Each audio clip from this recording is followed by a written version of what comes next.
Hola, yo soy la perra profesora Maika y estamos aquí para hablar hoy de expresión de la concentración. Dentro de esta clase vamos a hablar de la forma en la que nosotros podemos expresar una concentración, que puede ser partes por millón, puede ser porcentaje masa volumen, porcentaje masa masa, porcentaje volumen volumen, de una forma de expresión en química que es muy útil, que es la molaridad, otra que es útil también, que es la normalidad. También hablaremos de fracción mol y de molalidad, así como de la forma en la que nosotros debemos de expresar la solubilidad o la forma en la que la vamos a encontrar en tablas. Sin más, vamos a comenzar con lo que es una disolución. Y la disolución va a estar definida como un sólido líquido homogéneo que va a estar compuesto de más de una sustancia. Si se dan cuenta, esta definición abarca muchísimos casos y muchísimas mezclas homogéneas en la naturaleza. Y bueno, sintéticas obviamente. Nosotros nos vamos a centrar en esta clase o en estas diapositivas en un caso, que llamaremos el caso 1, donde nuestra disolución líquida está compuesta de dos sustancias, únicamente. Pueden ser más de dos, pero en este caso van a ser únicamente dos, a las que llamaremos soluto y disolvente. Como es una disolución líquida, el disolvente va a ser una sustancia líquida que se va a encontrar en mayor proporción, y el soluto va a ser la sustancia que esté en menor proporción. Este soluto puede tratarse de un líquido, de un sólido o un gas. Ahora les voy a platicar de algunos otros casos de disolución que no vamos a abordar en esta diapositiva, pero sería bueno que los tengan en cuenta. Por ejemplo, un caso N, o que llamaremos N, que es una disolución sólida compuesta de N sustancias. Y el ejemplo de este caso N es el acero. El acero va a estar compuesto principalmente por hierro y va a tener un porcentaje de carbono y trazas de otros elementos. Así que tiene más de una sustancia. Es una disolución sólida y tenemos ahí una cantidad muy grande de solutos. Hay ejemplos, por ejemplo el que llamaremos N más 1, donde la disolución líquida va a estar compuesta de N cantidad de solutos, muchos solutos. Y el ejemplo es el refresco. Va a ser el disolvente agua y como soluto o solutos va a tener muchas sales, colorantes, saborizantes y el gas. Y por último tenemos un caso N más 2, les repito, hay muchísimos casos. En este caso N más 2, que es el último que les voy a platicar ahorita, tenemos una disolución líquida compuesta de N cantidad de solutos y más de un disolvente. Y el ejemplo aquí es el mezcal. En el mezcal el disolvente o los disolventes van a ser una mezcla de agua y alcohol, que van a estar en cierta proporción. Y va a tener además muchos compuestos que le van a dar sabor, que esos van a ser los solutos. Los casos de disoluciones va a haber muchos. Nosotros vamos a entrar en el 1, donde tenemos principalmente un soluto y un disolvente. Y ese disolvente va a ser agua, además, ¿no? También nos tenemos que fijar en ciertas cosas. Nos tenemos que preguntar en qué me quiero fijar. Yo puedo expresar la cantidad contenida de un soluto en cierto disolvente, aún ignorando los demás. Entonces, si yo puedo fijarme únicamente en uno, puedo expresar la concentración de ese soluto en particular e ignorar los demás. Entonces, yo puedo incluso en un refresco expresar únicamente la concentración que me interesa de azúcar o la concentración que me interesa de sales o de lo que yo quiero. Entonces, la forma de expresar las concentraciones también depende en qué me quiero fijar, en qué soluto yo me quiero fijar. O no, a veces también podemos expresar todos los solutos que están ahí contenidos y para eso nos puede servir la fracción mol. Va a haber diferentes formas de expresar esta cantidad. Dependiendo de las proporciones, va a cambiar la forma en la que nosotros lo vamos a nombrar. Hay algunos ejemplos.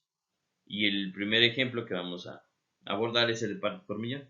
Si tenemos muy poquito, la proporción es muy chiquita de soluto con respecto a disolvente, conviene expresarlo en unidades que se refieran a esa cantidad muy grande o esa cantidad muy chiquita comparada con esa muy grande.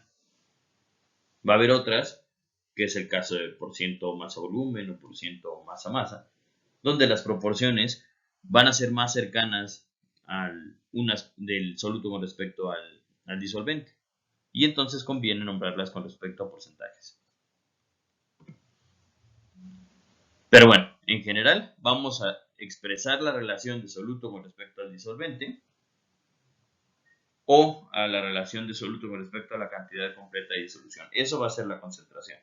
Y la vamos a expresar de muchas formas. Entonces, vámonos de pasito en pasito.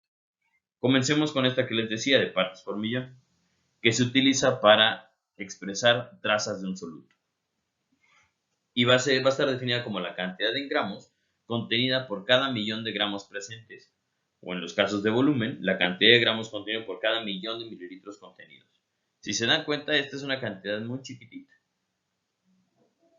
Y por eso se expresa en partes por millón.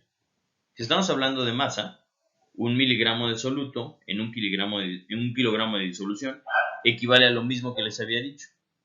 Es 1 gramo por cada millón de gramos que yo tenga.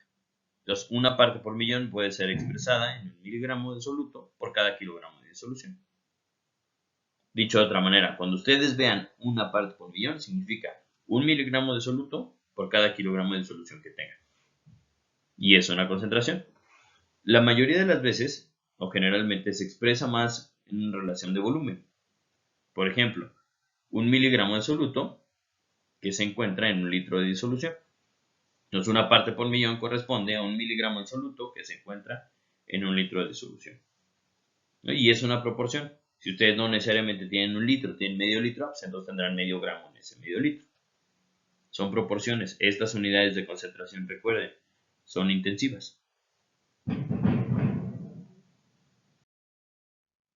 También hay partes por billón, que también se utilizan para trazas de soluto, ahora todavía más chiquitas. Y para la masa va a estar definido como 1 microgramo de soluto por cada kilogramo de disolución. Y para el volumen, como 1 microgramo de soluto por cada litro de disolución. Es una cantidad muy chiquitita. Pero hay cuestiones como en la química ambiental donde sí es importante conocer esa cantidad tan pequeñita de solutos, porque pueden ser contaminantes. Como ejemplo, o como ejemplos de estas partes por millón, tenemos lo que son los IMECAS, que se llama el índice metropolitano de la calidad del aire. Y es una forma en la que nosotros podemos medir qué tan bueno es el aire. Y hay intervalos. Estos intervalos se llaman puntos IMECA. Entonces, cuando los puntos IMECA se encuentran entre 0 y 50, la calidad de aire es buena. Entre 51 y 100 es regular. 100, entre 101 y 150 ya es mala. Entre 151 y 200 ya es muy mala. Entre 201 y 300 es extremadamente mala. Y estos programas de contingencia que tenemos en la ciudad, pues dependen de esta calidad de aire. Si los puntos IMECA están muy altos y la calidad del aire es muy mala, entonces deciden meter el doble no circula, ¿no? O detienen la circulación de algunos vehículos. ¿Cómo traducimos esto a concentraciones en el aire? Vamos a tomar como ejemplo el algoritmo para el ozono. Entonces, si queremos calcular IMECAS de ozono, de O3, vamos a tomar las partes por millón que hay de ozono, multiplicarlo por 100 y dividirlo entre 0.11. Y ahora sí, estos puntos IMECAS ya los podemos traducir a una concentración. Imaginemos que tenemos 100 partes por millón de ozono. Entonces, 100 por 100 va a ser 10.000 entre 0.11. Bueno, me volví loco. Va a dar un valor extremadamente malo de IMECAS. Pero bueno, ya si tuviéramos esa concentración de ozono, definitivamente la calidad de aire sería muy mala y terminaríamos mandando a todos a sus casas, ¿no? Y que no salga nadie. Pero bueno, esa es la forma en la que se obtienen los IMECAS y nosotros podemos hacer la traducción a partir de una concentración que pueden ser partes por millón. Estas partes por millón se ocupan mucho en química ambiental para determinar concentraciones de contaminantes. Ahora vayamos con el porciento masa masa. El porciento masa masa va a ser otra forma de expresar la concentración y es utilizado mucho para la pureza de reactivos y también para expresar algunas concentraciones. Se pueden expresar porciento masa masa en todos los casos, ¿no? En todos los casos donde ustedes tengan una relación soluto-disolvente o soluto-disolución, pero es muy utilizado en pureza de reactivos. Y va a ser la cantidad de soluto que nosotros tengamos en gramos por cada 100 gramos de disolución. Así de sencillo. El ejemplo es la pureza del hidróxido de potasio, por ejemplo. Si ustedes tienen un frasco, en el frasco dice que tiene una pureza del 87%, lo que significa, o lo que tienen que ustedes imaginarse, que van a tener 87 gramos por cada 100 gramos que tomen de ese sólido. ¿Qué es lo que se pone aquí? Entonces, un 87% masa-masa es igual a decir, tengo 87 gramos de hidróxido de potasio en 100 gramos de ese sólido o de esa mezcla. ¿Vale? Y ya, de ahí lo pueden utilizar sabiamente como ustedes gusten. Vayamos rápidamente a lo que es el porcentaje masa-volumen. El porciento masa-volumen se utiliza mucho para expresar proporciones en disoluciones líquidas, es decir, en todos los casos que vamos a ver ahorita. Y va a ser la cantidad de soluto en gramos por cada 100 mililitros de disolución. Más o menos lo mismo que porciento masa-masa, pero ahora nos vamos a fijar en el volumen. O por ejemplo, si queremos conocer la concentración de glucosa en la coca, podemos llegar a la conclusión que se tiene 10.5% masa-volumen, lo que significa que tenemos 10.5 gramos de glucosa por cada 100 mililitros que tomemos de la mezcla, o de coca, ¿no? Eso es lo que significa. Otra concentración que es importante, otra forma de expresar la concentración que es importante. Entonces, la otra forma de presentar la concentración, o que se puede expresar la concentración, es por ciento volumen-volumen. Este es utilizado para expresar concentración cuando el soluto es un líquido. Y se va a definir como la cantidad de soluto en mililitros por cada 100 mililitros de disolución. Es una proporción. Tenemos como ejemplo aquí el tequila. Una botella con 35 grados de alcohol va a ser igual a 35% volumen de alcohol. ¿Qué significa? Que por cada, que tienes 35 mililitros de etanol por cada 100 mililitros que tienes de tequila o de mezcal o de mezcla. Y es otra forma de expresar la concentración. Esta nos conviene cuando nuestro soluto es líquido y podemos incluso prepararlo, ¿no? Podemos tomar fácilmente 35 mililitros de etanol y llevarlos a los 100 mililitros de mezcla para tener esa proporción que queremos o ese porcentaje volumen-volumen. Hay que tener cuidado, sobre todo con estas expresiones de concentración, porque no debemos de confundirlos con la densidad. Para no confundirlos con la densidad, lo más conveniente es expresar estas relaciones de concentración con apellido. Si yo les digo porcentaje masa-masa, va a ser porcentaje o cantidad de masa de un soluto con respecto a la masa de la disolución. ¿Ok? No es lo mismo expresar masa de soluto entre masa de disolución que expresar masa de soluto entre masa del mismo soluto, ¿no? Y este es el caso de la densidad. Recuerden que la densidad está definida como masa de una sustancia entre el volumen de esa misma sustancia, no de la disolución, de que es masa sobre volumen. Esta densidad aplica únicamente para una sustancia. Y si tienen, digamos, una disolución, esa disolución puede tener una densidad, pero va a ser masa de la disolución entre volumen de la disolución. Cuando relacionan soluto y disolución, entonces ahora sí están expresando concentración. Cuando ustedes están expresando masa de la disolución entre volumen de la disolución, están expresando densidad. Tengan mucho cuidado con estos aspectos, porque cuando hagan las conversiones de unas expresiones de concentración a otras, se pueden perder en esta parte. Y además, tienen que considerar que los volúmenes no son aditivos. Estos son de los cuidados que hay que tener también al preparar las disoluciones. Por eso siempre se tienen que aforar. No se vale tomar 20 mililitros de una disolución, 20 mililitros de otra disolución y esperar que sean 40, porque eso no sucede. Lo que tenemos que hacer, si queremos 40 mililitros de disolución, agregamos 20 y llevamos lo que se necesite o lo que baste para los 40 mililitros en un matraz aforado. Es un mal ejemplo porque generalmente hay matrazos aforados de 50, no de 40. Pero espero que hayan captado la idea de que los volúmenes no son aditivos. Y otra cosa, si cambian de composición las disoluciones, ya tienen diferentes propiedades, ¿no? Una disolución, y ya lo vieron, ¿no? Una disolución de glucosa al 1% tiene una densidad diferente que una de glucosa al 20%. Y por lo tanto, los volúmenes dejan de ser aditivos. Pero bueno, pasemos ahora a una expresión de concentración, la más importante que les tengo que platicar hoy, que es la concentración molar. La concentración molar o la molaridad lo vamos a utilizar muchísimo en química para saber la cantidad de sustancia que tenemos presente en la disolución. Y va a estar definida como la cantidad de soluto, pero ahora en moles, por volumen de disolución, ahora en litros. Entonces las unidades de la concentración molar va a ser mol por litro o mol sobre litro. En muchas ocasiones, la mejor forma de hacer que dos o más especies reaccionen es en disolución.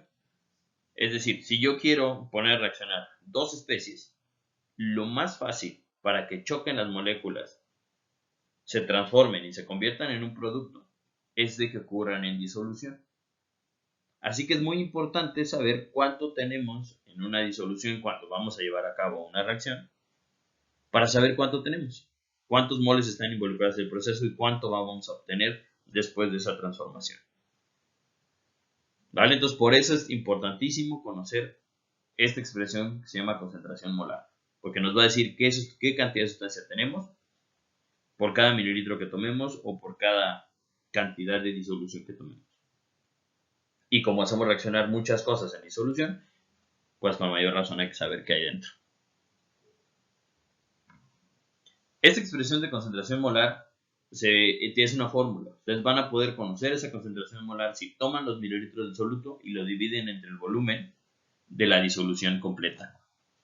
Esta disolución completa tiene que estar expresada en litros, por eso las unidades son mol sobre litro. Para conocer los moles o la cantidad de soluto, lo pueden obtener de muchas formas. Una de ellas es a partir de lo que ustedes pesen en el laboratorio. Y entonces los moles de un soluto los van a poder obtener con la masa del soluto en gramos dividida entre el peso molecular del mismo soluto, que tiene unidades de gramos por mol. Con esto ustedes ya pueden expresar y ya pueden conocer cuál es la concentración molar de cualquier sustancia. El reto es poder obtenerla a partir de otros datos que obtenemos de manera experimental. Pero bueno, eso ya son ejercicios que tienen ustedes que practicar. Otra forma, la concentración normal o normalidad, la vamos a utilizar para conocer la cantidad de especies reactivas en disolución. Y lo vamos a expresar como una cantidad de equivalentes en moles por volumen de disolución, que también tiene que estar expresada en litros. Y la fórmula para conocer la normalidad de una disolución es el número de equivalentes multiplicado por la concentración molar de una especie. Por lo tanto, estos equivalentes, o estos números de equivalentes, va a ser un número sin unidades que multiplicado por la molaridad nos dé la cantidad en moles de las especies que van a reaccionar en una disolución. Esta normalidad nos es de mucha utilidad para cuando queremos saber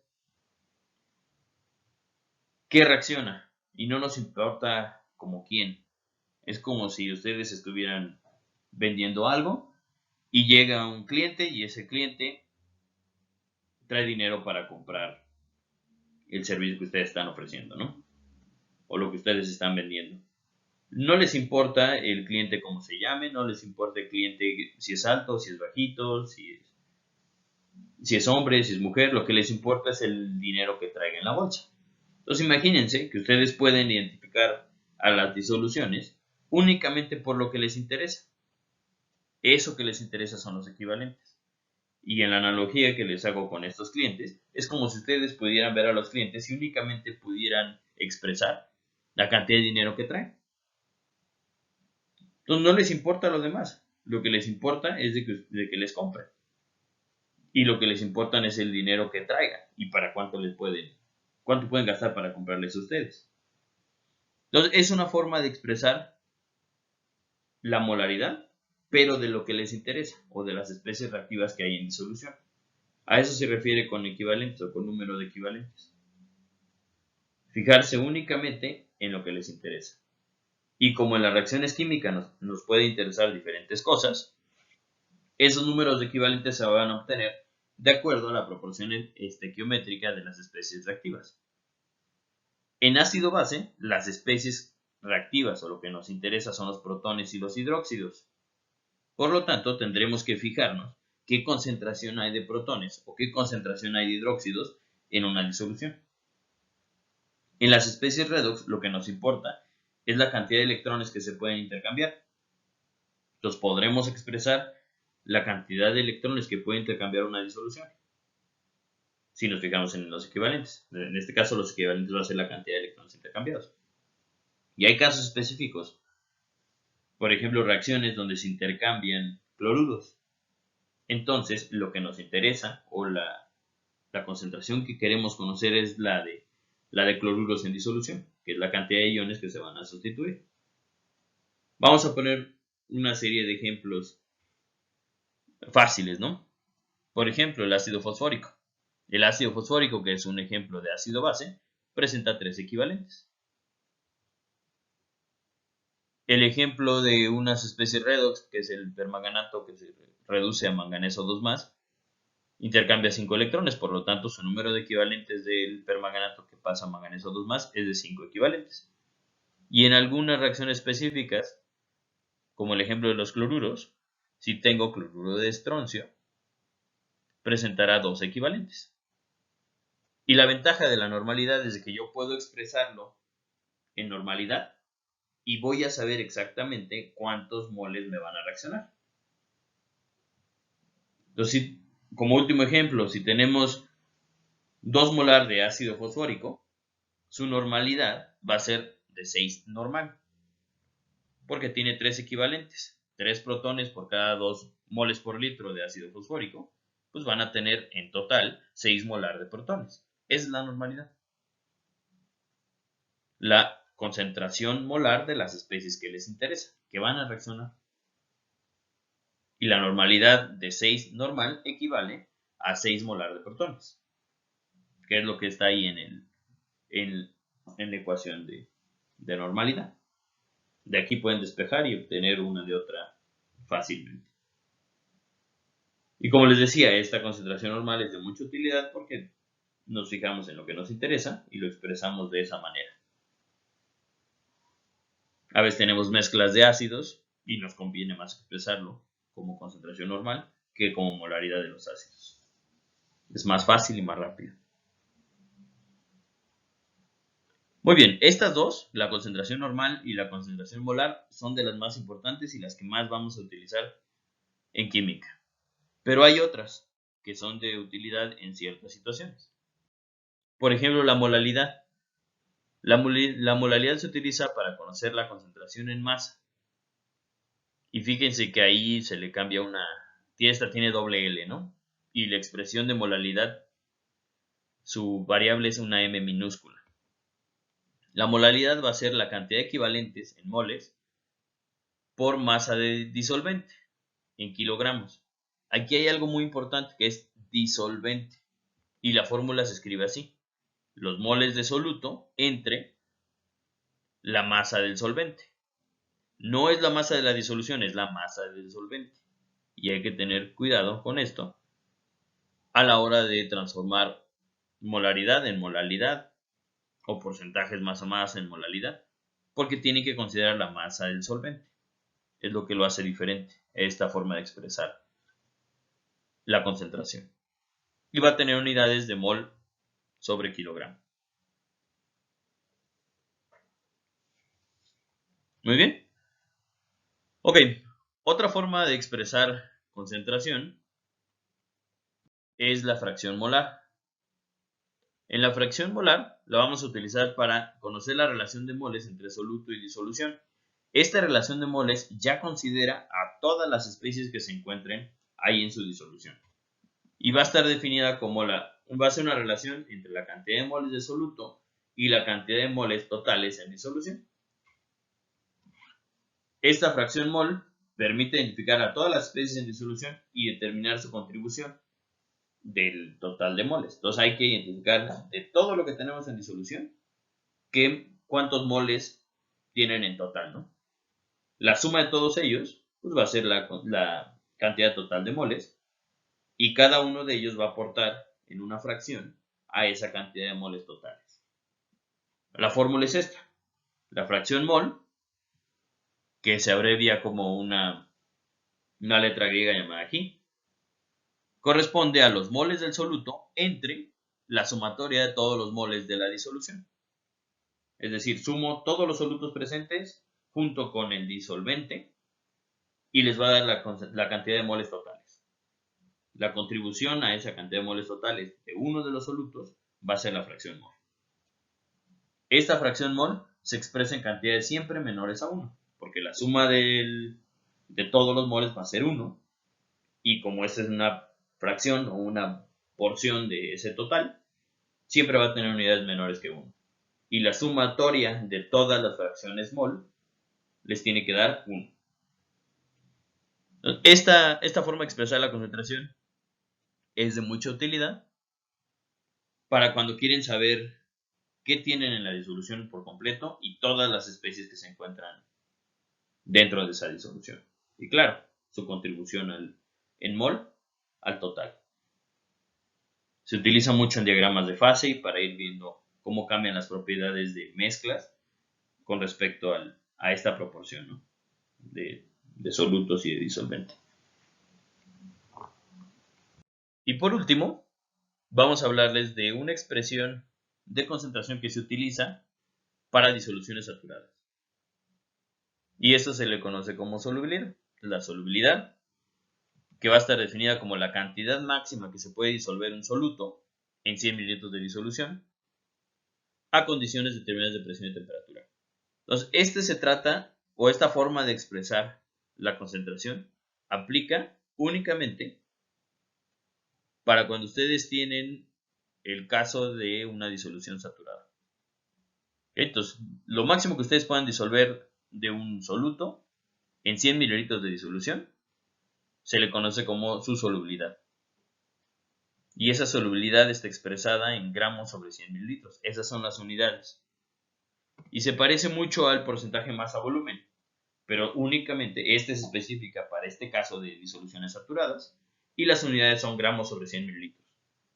Esta forma de expresar la solubilidad se ocupa mucho en tablas y es la forma en la que ustedes lo van a encontrar para muchos compuestos. El cloruro de sodio es uno de esos ejemplos. Entonces, lo máximo que pueden disolver de sal en agua a 25 grados son 359 gramos en un litro de solución. Lo que se expresa en tablas entonces es de que la solubilidad de cloruro de sodio es de 35.9 gramos por cada 100 mililitros que ustedes tomen. Ahí las unidades son gramos sobre 100 mililitros y lo que expresan es justo lo que les acabo de poner, ¿no? La cantidad máxima que se puede disolver de sal en 100 mililitros y corresponde a 35.9. Si tienen menos de ese 35.9, entonces no pueden hablar de solubilidad. No es una solubilidad, es una concentración masa-volumen. Si por alguna razón llegan a disolver más que esto, entonces no están hablando de la solubilidad de cloruro de sodio, están hablando de una disolución con una concentración, no sé, 40% por ciento masa-volumen, ¿no? Entonces, únicamente ese valor es el que aplica para la definición de solubilidad y se expresa en gramos sobre 100 mililitros. Muy bien, ahora veamos un ejemplo de cómo convertimos un porcentaje masa-masa a una concentración molar. Y como ejemplo, tomemos una disolución al 24% masa-masa de sacarosa. La pregunta es, ¿cuál es su concentración molar? Necesitamos datos adicionales. 1. La densidad de la disolución en esa condición de 24% masa-masa. En este caso es 1.08 gramos sobre mililitro. Necesitamos ese dato porque dependiendo de la concentración que nosotros pongamos de sacarosa, cambia su densidad. Y ya verán que vamos a ocupar la densidad para hacer la conversión de masa-masa a concentración molar. 2. Necesitamos el peso molecular de la sacarosa. o mínimo, la fórmula mínima, y de ahí obtener el peso molecular. En este caso ya se los doy, y el peso molecular de sacarosa es de 342.3 gramos por mol. Ahora sí, vayamos a la forma de hacer la conversión. Ahora sí vayamos a la resolución del problema, ¿no? Entonces partimos de 24% masa-masa, lo que significa que tenemos 24 gramos de sacarosa por cada 100 gramos de disolución, y conviene expresarlo así. Si lo expresamos así, podemos ir eliminando las unidades y llegar a lo que nos interesa, que es la concentración molar. Entonces, para ir eliminando unidades, conviene multiplicar este factor o este valor por la densidad de la disolución. Sabemos que por cada 1.08 gramos de disolución tenemos 1 mililitro de disolución. Es la densidad de la disolución que ya habíamos tomado. Cuando lo hagamos, lo que va a suceder es de que los gramos de la disolución, con estos gramos de la disolución se eliminan. Y las unidades con las que terminemos son gramos de sacarosa por cada mililitro de disolución, ¿no? Que si lo multiplicamos por 100 ya nos daría el porcentaje masa volumen. Pero bueno, no nos están pidiendo masa volumen, nos están pidiendo concentración molar. Lo que sigue, entonces, tomar el peso molecular de la sacarosa, ¿no? Y colocarlo de esta manera en este factor de conversión, para que los gramos de sacarosa se nos vayan con estos gramos de sacarosa y nos queden moles de sacarosa. Haciendo esto, lo que vamos a hacer es convertir estos gramos a moles a través del peso molecular, que es dividir los gramos entre el peso molecular para que nos den los moles, como la fórmula que vimos anteriormente. Hecho esto, nos va a quedar unidades de mol por mililitro de disolución. Lo que nos interesa en la concentración molar es expresarlo en mol por litro, no por mol por mililitro. Entonces tenemos que hacer una conversión, y para la conversión tendremos que utilizar mililitros de disolución a litros de disolución. Estos mililitros de disolución que teníamos se nos van a ir con estos mililitros de disolución. Sabemos que 1000 mililitros equivale a 1 litro y que tendremos que multiplicar esos 1000 por la cantidad que tenemos. Ahora sí, el resultado de estos factores de conversión nos va a dar mol sobre litro, mol de sacarosa en litro de disolución, y eso sí es una concentración molar, que corresponde a 0.7572 moles de sacarosa por litro de disolución, o entre litro de disolución, que es lo mismo a decir que tenemos 0.7572 molar de sacarosa. Esta abreviatura M mayúscula corresponde a la molaridad en mol sobre litro, o la concentración molar. Y de esta manera nosotros podemos convertir porcentaje masa-masa a concentración molar. Necesitamos algunos datos como el peso molecular y la densidad de la disolución, pero como pueden ver se hace fácilmente. De la misma manera, y con todas las proporciones que ya sacamos, podemos convertir estos mismos 24% masa-masa a porcentaje masa-volumen, a un porcentaje en volumen-volumen, si conociéramos la densidad de la sacarosa. Lo podríamos convertir en partes por millón, sin ningún problema, en molalidad, si logramos, bueno, si sabemos cuánto hay de agua, de disolvente, de proporción de disolvente, que lo sabemos, porque las masas sí son aditivas. Podríamos sacar también fracción mol, porque ya conocemos las masas de todo. Podríamos sacar ¿qué mejor? No, ya está. Porcentaje masa-masa, masa-volumen, volumen-volumen, partes por billón, concentración molar, concentración normal. Y si la sacarosa es nuestro reactivo de interés, pues podríamos sacar normalidad. Si la sacarosa tuviera propiedades de ácido-base, que no las tiene, podríamos sacar normalidad de los protones. Y ya, o sea, con esta forma de pasar unidades de unas a otras, podemos fácilmente expresar nuestra concentración como nosotros queramos. Se necesitan algunos datos y los tienen que identificar, pero básicamente aquí están todos. Y bueno, este fue el video de esta semana. Espero que les haya gustado. Y por último, les voy a dejar con un pequeño video de una señora bailando que se ha vuelto muy famosa últimamente. que me costó muchísimo trabajo. Pero bueno, ahí está, disfrútenlo. Bailen como ella. Y nos vemos para la próxima.